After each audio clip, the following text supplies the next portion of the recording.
Yes, sir. Upon my order. Hindi mo pinapasok. Yes, sir. Upon my order, sir. Ang sabi ko, ang abogado ko, ang anak ko na babae. They can visit you at your detention center, sir. Hindi nila ako pinapapasok dito sa airbase.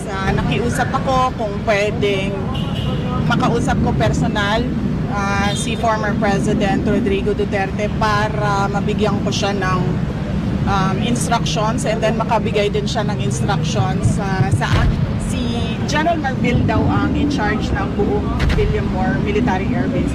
Saan ka ba naman nakahanap ng military airbase na Chief PNP ang in charge, at siya ang nagsasabi kung sino ang pwedeng pumasok at hindi pumasok. But you are the second highest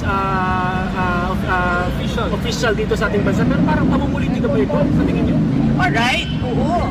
Very much pamumulitika ito. Kahit ang ibang bansa nagsalita na.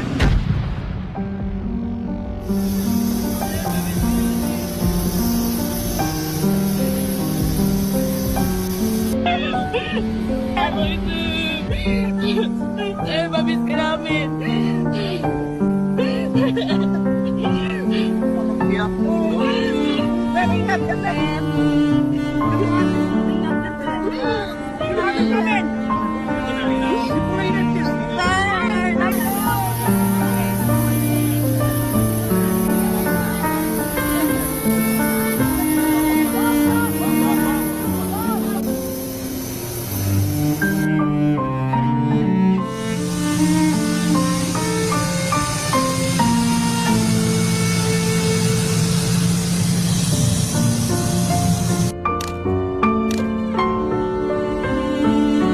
Ba nagplano ng lahat ng ito? Hindi naman. It was a group effort.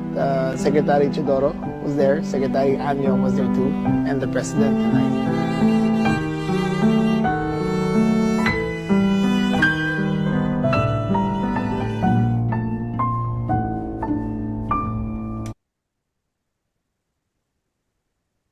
Maraming salamat. Ito po ang napanood ng buong bansa, at ang tanging tanong, bakit natin isinuko ang isang kapwang Pilipino? Kung ang iyong kapatid ay inuusig, ipapasa mo ba sa kamay ng iba? Kung ang iyong ama o di kaya ang iyong lolo pa, matanda na at may sakit, kinakaladkad palabas ng inyong tahanan, manunood ka ba na parang wala lang? Ganito ang nangyari ngayon.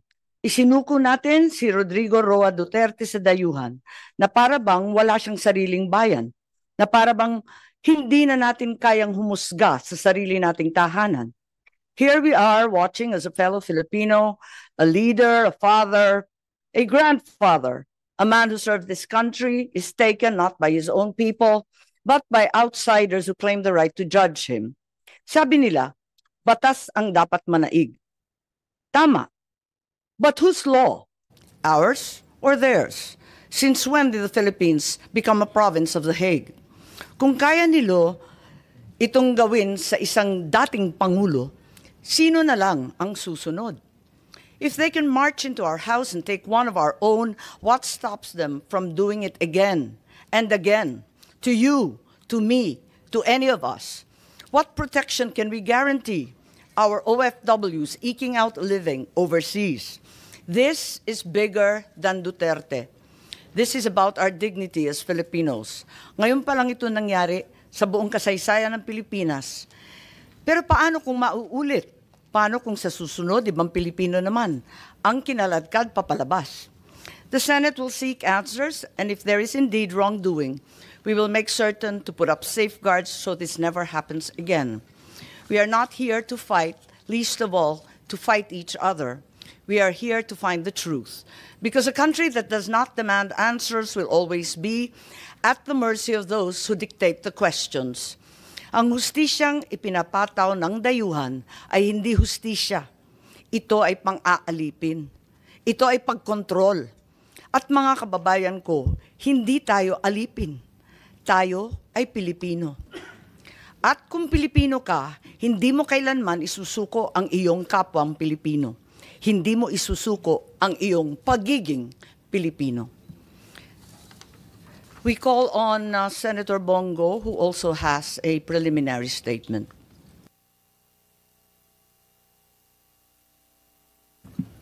Senator Bong, I think you're on mute. There we go. Good day, Madam Chair, distinguished colleagues, to the resource persons present in this hearing. Ang pangunahing tanong ko po sa hearing na ito, paano at bakit tayo umabot sa ganitong sitwasyon? Meron naman tayong umiiral na hustisya sa bansa, meron naman tayong sariling mga batas at korte. Bakit pinayagan po ng gobyerno na nakipin po ang isang Pilipino sa sarili nating bayan? Sabi nga ng mga nakakarami, too late the hero. Kaya kung anuman ang lumabas sa hearing na ito, si dating Pangulong Duterte ay ngayon nasa The Hague na po, Netherlands na po. Ano bang pwede pang magawa? I respect the initiative of this committee to hold the Senate inquiry. Bagamat nirespeto natin ang pagdinig na ito, sinasabi ko rin po ang aking mga hinanakit na parang too late na po. Walang problema sa akin mag-hearing kahit araw-araw po. Pero tanong, may babalik niyo pa ba si Tatay Digong? Yan ang tinatawag ko na too late the hero na po. Useless lahat ng hearing na ito kung hindi na po may babalik si Tatay Digong. Kung kaya, pakiusap ko lang, kung kaya niyo po siyang dalhin doon, in less than 1 day, sa loob po ng 13 na oras, dapat kaya niyo rin po siyang ibalik dito sa lalong madaling panahon. Dahil nangungulila po ang Pilipino at hindi kayang tanggapin ang nangyari sa kanya. Bilang isang mambabatas, nandun ako sa NAIA nung lumapag ang eroplanong sinasakyan ni dating Pangulong Duterte. Hindi po ako pinayagang makapasok. Kasama ko po ang kanyang mga doktor dahil may scheduled medical check-up po siya sa March 12. You may check the records po. Importante masiguro ang kanyang kalusugan dahil 80 years old na po ang dating Pangulo. Pero mukhang hindi ito naisaalang-alang po ng otoridad dahil hindi siya pinayagan na mapunta sa ospital. Hindi nadala ang kanyang mga medisina. Alam niyo po, ako ang nagpapadala ng medisina niya sa bahay niya. Linggo-linggo po yan. Dahil yan po ang pinangako ko sa kanya noon. Bagamat hindi na po siya nakikialam sa akin sa politika. Pero sa kanyang medical, ay yan ang pinangako ko sa kanya. Na hindi ko siya pababayaan habang buhay.